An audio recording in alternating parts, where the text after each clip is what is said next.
Hi, my name is Grace Wills, and today I'll be giving the speech Hillary Clinton gave, Women's Rights are Human Rights. I would like to thank the Secretary General of the United Nations for inviting me to be a part of the Fourth World Conference on Women. This is truly a celebration. It is also a coming together. Our goals for this conference to strengthen families and societies by empowering women to take greater control over their destinies cannot be fully achieved unless all governments here and around the world accept their responsibilities to protect and promote international recognized human rights. The international community has long acknowledged that both women and men are entitled to a range of protections and personal freedoms. From the right of personal security to the right to determine freely the number of spacing of their children they bear.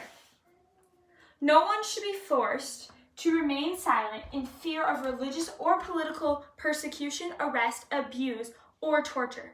Tragically, women are most of the ones whose human rights are violated. Even in the late 20th century, the rape of women continues to be used as an instrument of armed conflict.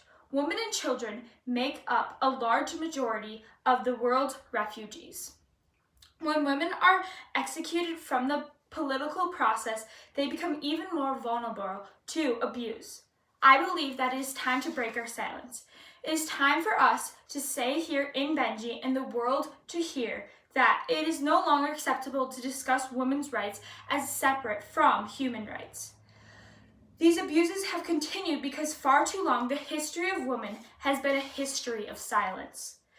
Even today, there are those who are trying to silence our words. The voices of the conference must be heard loud and clear. It is a violation of human rights when babies are denied food or drowned or suffocated or their spines broken simply because they are born girls.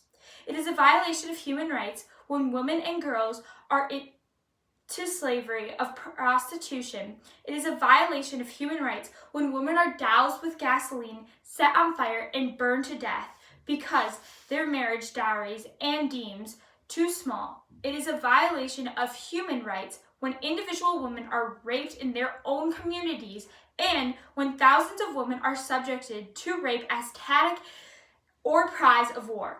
It is a violation of human rights when leading cause of death worldwide among women ages 14 to 44, violence they are subjected to in their own homes. It is a violation of human rights when women are denied the right to plan their own families, and that includes being forced to have abortions or being sterilized against their will. If this message that echoes forth from this conference, it is that human rights are women's rights and women's rights are human rights. Let us not forget that among those rights are the right to speak freely and the right to be heard. Women must enjoy the right to participate fully in social and political lives of their countries. If we want freedom and democracy to thrive and endure, let me be clear. Freedom means the right of people to assemble, organize, and debate openly. It means respecting the views of those who may disagree with the views of their government. It means not taking citizens away from their loved ones and jailing them, mistreating them, or denying them their freedom or dignity because of the peaceful expression of their ideas and opinions.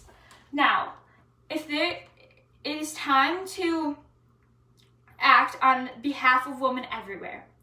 If we take bold steps to better the life of women, we will be taking bold steps to better the lives of children and families too.